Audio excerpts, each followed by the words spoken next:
শুভ সকাল বন্ধুরা। এই সময় পত্রিকায় একটা খবর প্রকাশিত হয়েছে যার শিরোনাম হচ্ছে জজ নিয়োগ ডিভিশনে। এই খবরটাতে দুটো বাক্য রয়েছে খুব তাৎপর্যপূর্ণ। সেটা হচ্ছে যে আপনি সব নিয়োগ 2 বছরের জন্য বন্ধ করে দিয়েছেন, সারা দেশে এর প্রভাব পড়ছে। আমি যখন কোথাও মিটিংয়ে যাই এই সংক্রান্ত প্রশ্নের মুখোমুখি আমাকে হতে হয়। উক্তিটি কে করছেন? উক্তিটি করছেন কলকাতা হাইকোর্টের মহামান্য প্রধান বিচারপতি মহাশয়। কি প্রসঙ্গে উক্তিটা করেছেন সেটা বলার আগে বলি যে আমি কিছুদিন আগে আপনাদেরকে এই চ্যানেলের মাধ্যমে একটা খবর দিয়েছিলাম। সেটা হচ্ছে যে ওয়েস্ট বেঙ্গল জুডিশিয়াল সার্ভিসে রিজার্ভেশন সংক্রান্ত একটা সমস্যার কারণে 2022 সালের যে নিয়োগ প্রক্রিয়া সেটা স্থগিত হয়েছিল এবং সেটা কিছুদিন আগে এই মার্চ মাসে সেই স্থগিতাদেশ তুলে নেওয়া হয় এবং বলা হয় যে না, সেখানে কোনো রকম কোনো সমস্যা নেই, আপনারা পুনরায় এই যে নিয়োগ প্রক্রিয়া সেটা চালাতে পারবেন।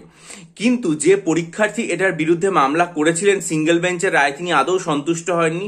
তিনি পুনরায় ডিভিশন বেঞ্চে যান এবং তিনি যখন ডিভিশন বেঞ্চে যান বা ডিভিশন বেঞ্চের দ্বারস্থ হন, তখন সেই ডিভিশন বেঞ্চের তার যে আইনজীবী, তার আইনজীবীকে এই যে মামলা সেটা করার জন্য প্রধান বিচারপতি অনুমতি দেন। কিন্তু প্রধান বিচারপতি যখন অনুমতি দেন তখন তিনি একই সাথে এই মন্তব্যটা করেন, ঠিক আছে, তার আইনজীবীর উদ্দেশ্যে। এই সময় পত্রিকা লিখছে যে প্রধান বিচারপতির ডিভিশন বেঞ্চে মামলা দায়ের করার আর্জি জানানো হয় এবং সেই মামলাকারীর যে আইনজীবী তার উদ্দেশ্যে প্রধান বিচারপতি মন্তব্য করেন, আপনি সব নিয়োগ 2 বছরের জন্য বন্ধ করে দিয়েছেন, সারা দেশে এর প্রভাব পড়েছে।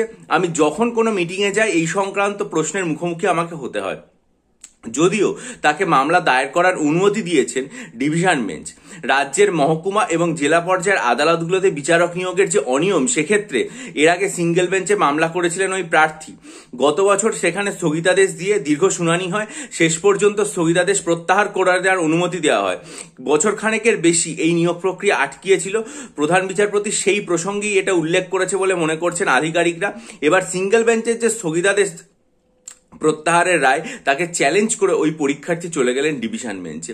অর্থাৎ একটা জিনিস এখান থেকে দেখুন, সেটা হচ্ছে যে এই যে বারংবার এই চাকরির পরীক্ষা সংক্রান্ত ব্যাপারগুলোতে যে মামলা করে দেওয়া হচ্ছে এবং তার জন্য যে এর উপর একটা স্থগিতাদেশ চলে আসছে, সেটার যে সেটার বিরুদ্ধে কিন্তু প্রধান বিচারপতিও ক্ষুব্ধ এবং তিনি তাই জন্য বলছেন যে সব নিয়োগ 2 বছরের জন্য একটি বন্ধ। অর্থাৎ তিনিও এই হতাশার কথাটা প্রকাশ করেছেন।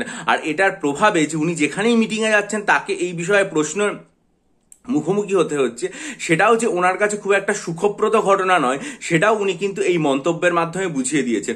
আশা রাখি যে প্রধান বিচারপতি এবং রাজ্যের যারা মহামান্য বিচারপতি তারা অন্তত এইটুকু বুঝেছেন যে এই যে বিভিন্ন রকম মামলা এবং সেটার প্রভাবে যে নিয়োগ প্রক্রিয়া বন্ধ হয়ে যাচ্ছে, তার প্রভাবটা যে যন্ত্রণাক্লিষ্ট পরীক্ষার্থী তাদের মনের মধ্যে কতটা তীব্র এবং ভয়ঙ্কর ভাবে পড়ছে। আশা রাখি যে এই যে একটা ভাবনা চিন্তা, সেটার মাধ্যমে যখন আগামী দিনে সুপ্রিম কোর্টের হাইকোর্টের মহামান্য বিচারপতিরা যখন তারা ভবিষ্যতে পিএসসি সংক্রান্ত বা পিআরবি সংক্রান্ত যে সমস্ত পরীক্ষাগুলো আটকিয়ে রয়েছে বর্তমানে, বা যে সমস্ত পরীক্ষাগুলোর ওপর কোনো রকম নির্দেশিকা জারি হচ্ছে না আর নতুনভাবে, সেই সমস্ত ব্যাপারগুলোতে যখন আগামী 4 এপ্রিল অর্থাৎ আগামীকাল তারা যখন এই বিষয়টার মামলা শুনে কোনো একটা রায় দেবেন বা কোনো একটা মূল্যবান তাদের যে পর্যবেক্ষণ বা মতামত দেবেন, তখন নিশ্চয়ই এই যন্ত্রণাক্লিষ্ট পরীক্ষার্থীদের কথাটা মনে রাখবেন এবং কোনোভাবে আর যাতে কোনো প্রক্রিয়ায় প্রতিবন্ধকতা না থাকে, সমস্ত প্রক্রিয়াগুলো যাতে স্মুথলি চলতে পারে, WBCS, মিসলেনিয়াস, ক্লার্কশিপ, আইডিও বা অন্যান্য সমস্ত পরীক্ষা, সেই সম্পর্কে তারা নিশ্চয়ই সবুজ সংকেত দিয়ে জানিয়ে দেবেন যে নিয়োগ এইভাবে দীর্ঘদিন ধরে যদি বছরের পর বছর বন্ধ থাকে তাহলে সেটা পরীক্ষার্থীদের ওপর কতটা মানসিক যন্ত্রণার সৃষ্টি হয় এবং সমগ্র রাজ্য এবং প্রশাসনের ক্ষেত্রে